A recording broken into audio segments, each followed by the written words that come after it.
Imagine this. You're looking at your driveway, maybe some patio furniture that's gotten pretty grimy, right? Yeah, we've all been there. And you think, okay, time to grab the pressure washer. Seems like a simple chore, yeah, just a quick fix. Absolutely. But what if I told you that, well, that seemingly small decision is actually part of a surprisingly massive global industry, one that's quietly booming? Okay, let's unpack this. What's truly fascinating here is, how these everyday needs, things we all deal with, translate into these really significant economic shifts. Right. So for this deep dive, we're digging into the Global Pressure Washer Detergents Market Outlook 2021-2033. It's a report from Cognitive Market Research. Right. And our mission, really, is to pull out the most important bits, the key insights from this detailed report. Basically give you a shortcut to being properly informed about this specific high-growth market. And just so we're clear, when we talk about pressure washer detergents, we're not just talking about, like, regular dish soap, are we? No, definitely not. These are specialized cleaning solutions.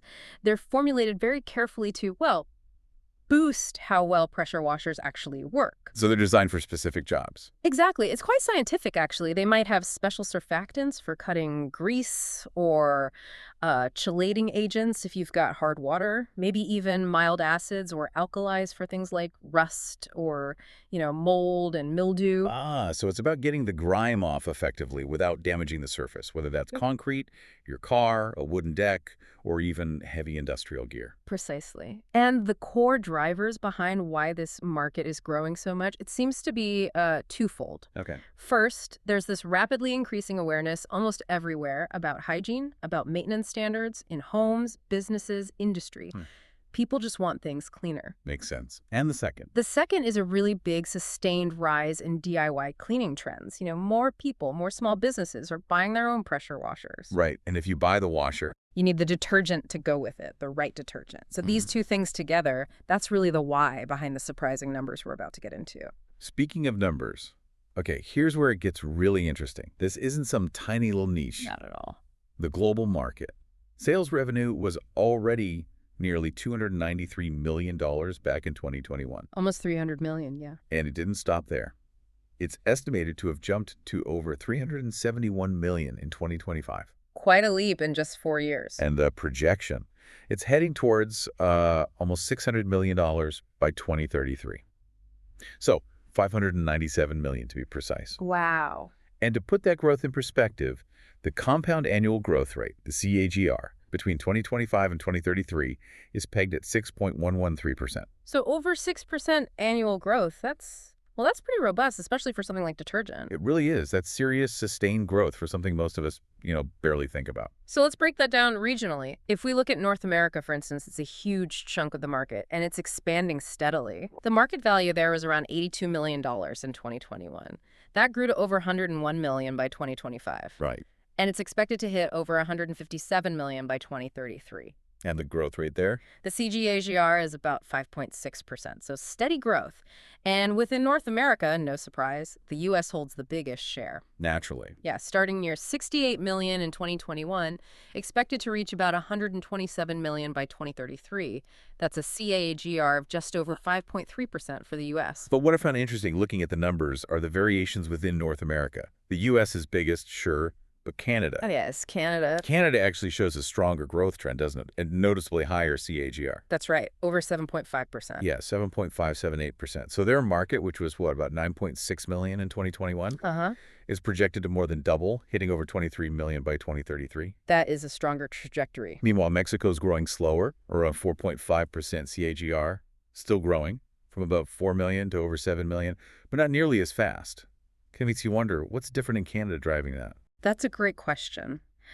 The report doesn't spell out exact reasons, but it could be, a mix of things. Maybe a faster adoption of eco-friendly products, perhaps different housing or climate factors influencing maintenance. Or just different economic phases, maybe? Could be. It's definitely an interesting point. Okay, so moving across the pond to Europe. Their market revenue was just under 71 million back in 2021. Okay. Climbing to nearly 88 million in 2025, and the forecast puts it near 135 million by 2033. And the growth rate overall for Europe? Pretty similar to North America, actually, a CAGR of about 5.5%. Right.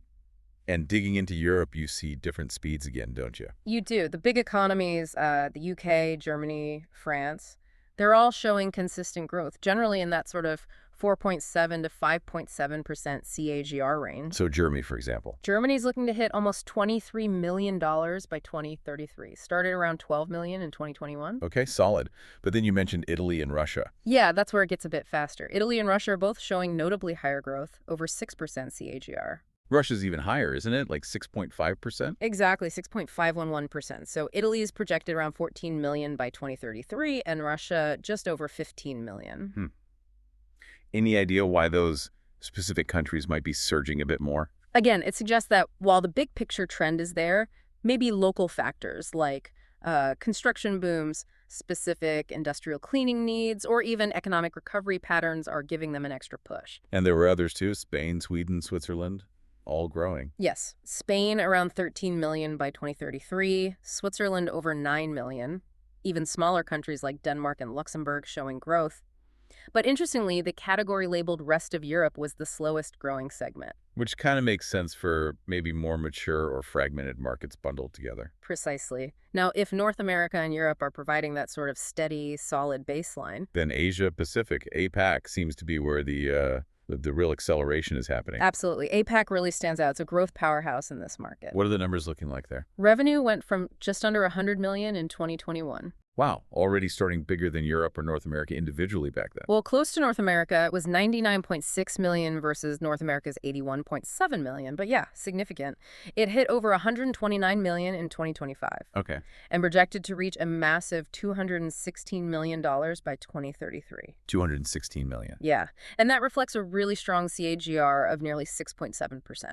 And China's leading the charge there, I assume. As expected, yes.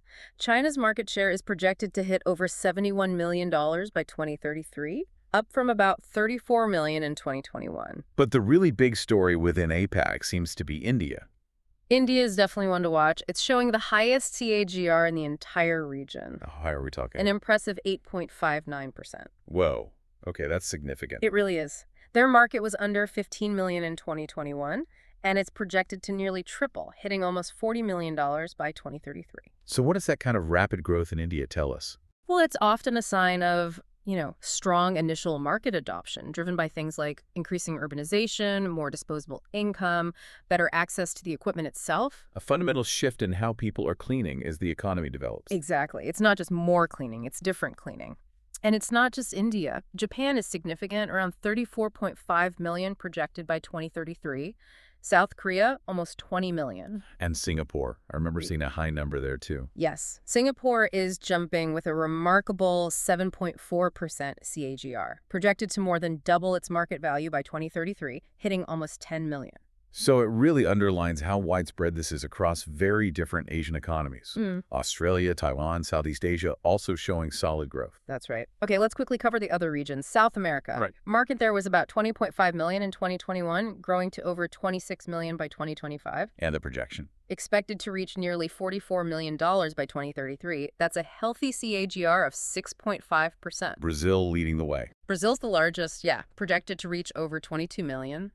Argentina is showing solid growth too, around 9 million projected.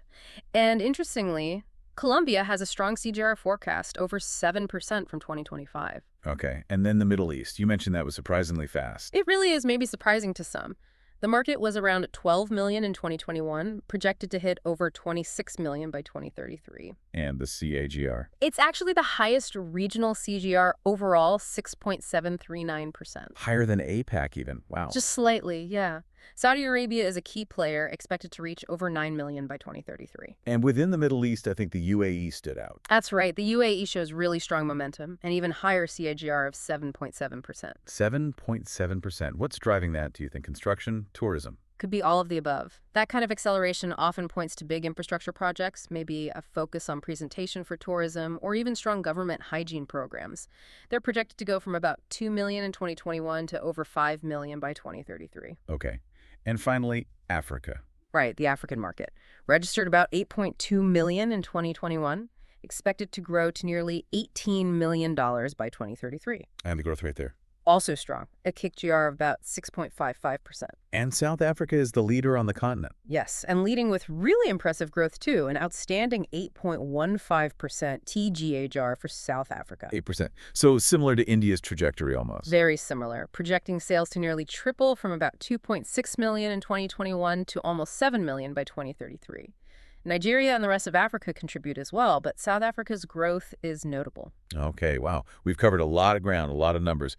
So after diving deep into all these regions, what does this all actually mean for you listening? What are the big patterns here? Yeah, it's a lot to take in, but if we connect this to the bigger picture, it becomes really clear. This seemingly small market, pressure washer detergents, it's actually like a fantastic little window into these huge global trends. Awesome. Well, first, you see that universal desire for things to be clean, right? Driving higher hygiene standards everywhere, homes, industry, public spaces. That's global. Okay, basic human need almost. Kind of. Then there's that massive ongoing DIY boom. People taking maintenance into their own hands. That directly fuels demand for the machines and the detergents. Right, the two go together. Exactly. And maybe the most interesting pattern, look at the speed of growth. The really fast growth is happening in emerging markets, India, South Africa, parts of the Middle East, South America, even specific countries in Europe like Russia or Italy showing stronger bursts. Compared to the more sort of steady growth in North America or Western Europe. Right, and that suggests this powerful trend of like initial adoption and market development. As these regions urbanize, as incomes rise, people don't just clean more, they shift how they clean, adopting these modern methods. So it's not just about scrubbing harder, it's about adopting new tools and the specific products they require. Precisely. It's really quite fascinating how a simple thing like wanting a clean driveway aggregates up into such consistent, robust economic growth across the entire planet. It really is incredible, isn't it? What seemed like, yeah, maybe a mundane topic detergent turns out to be this vibrant snapshot of a global market just consistently growing, Yeah. all driven by, basic needs for cleanliness and making cleaning easier and more accessible. Absolutely. And it goes to show, doesn't it? There are these hidden economies all around us, flourishing in unexpected corners, quietly growing, shaping things. Yeah. So maybe a final thought for you to mull over. As we keep focusing more and more on health, on cleanliness, and as cleaning technology itself keeps evolving, what other everyday products, things we barely notice, might be on similar, surprising growth paths? That's a good question. Yeah, maybe something to think about next time you see someone pressure washing their fence or maybe even just washing their car. There's likely a whole economic story behind the soap they're using. Ever stop to think about, what actually goes into getting your patio super clean? Yeah. Or how those massive warehouses keep their floors looking spotless? Hmm. It feels pretty simple, right? Just grab a bottle, spray it on. But beneath that, there's this whole complex world. Oh, absolutely. Chemistry, market dynamics, changing habits. Exactly. So today we're doing a deep dive into something maybe overlooked, the pressure washer detergents market. We're going to unpack how, consumer shifts, big industrial needs, and this huge push for sustainability are all mixing together Yeah. and basically reshaping how we clean everything, from our driveways right up to huge industrial sites. That's right. And for this deep dive, we've really dug into the sources, pulled them apart to find the core insights. Mhm. We'll start with what's really pushing the growth here, Okay. because it's way more than just bubbles. Right, more than just suds and water. So what is fueling it all? Let's maybe start close to home, like residential cleaning. Yeah. In our backyards, basically. Good place to start. It's not just about, getting the driveway looking okay anymore. Sales for home use, especially in places like North America and Europe, they've jumped a lot. Mm-hmm. It feels like part of this bigger trend, like treating your home as a sanctuary. People want specialized stuff now. Yeah, the DIY culture has exploded. Totally. All those online videos, plus gear getting cheaper, Yeah, it's pushed people towards using these specific detergents. right. We're talking formulas designed just for mold or grease or mildew, even stuff to prep for painting, becoming like essential for keeping the outside of the house looking good, especially in the suburbs. And that boon isn't just happening at home. If you look at commercial and industrial uses, Right. wow. Okay. Pressure washing there is, it's critical. Sanitation, safety. Yeah. Think about hotels, restaurants, big logistics centers, public buildings. Yeah, you need serious cleaning power there. Exactly. So Yeah. you need detergents made for the tough stuff. Mm. Heavy grease, graffiti, oil stains Mm-hmm. that really ground in dirt. Yep. And what's really interesting is how the whole post-pandemic focus on hygiene jacked up demand even more. Ah.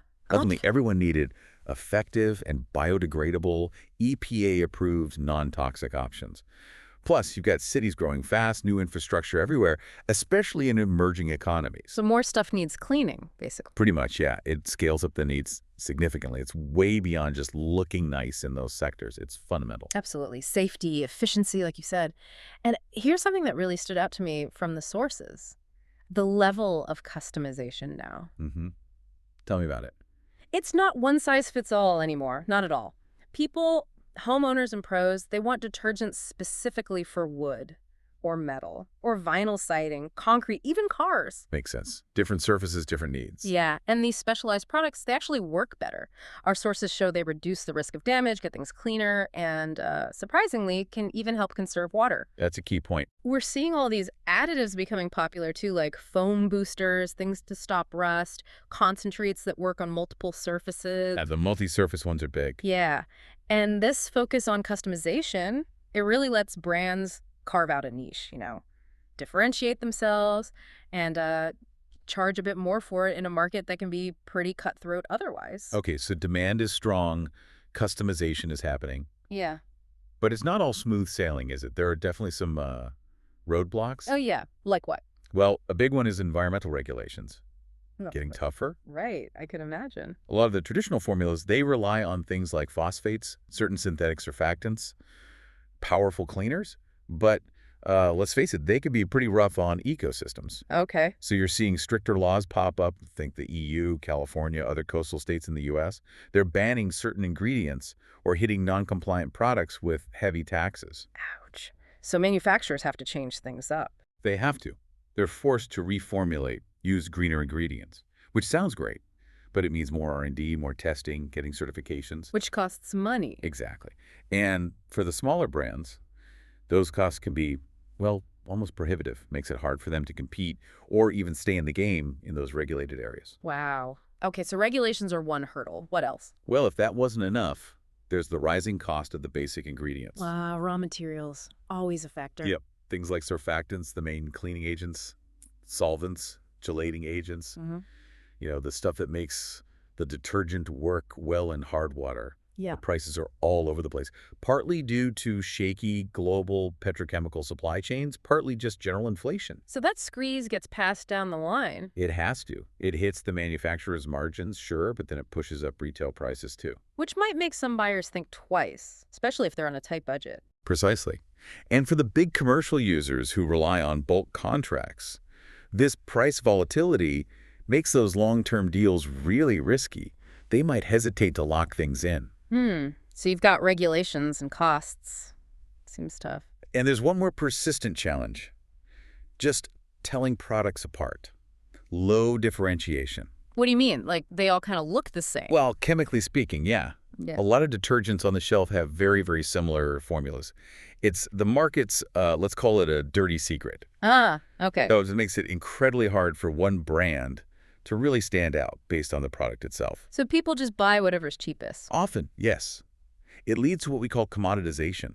Products become interchangeable, and the main competition is just on price. Forget premium features, it becomes a race to the bottom. Which tills margin. Tills margins makes it hard to build brand loyalty. How do brands stand out if the juice inside is basically the same? That is a really good question.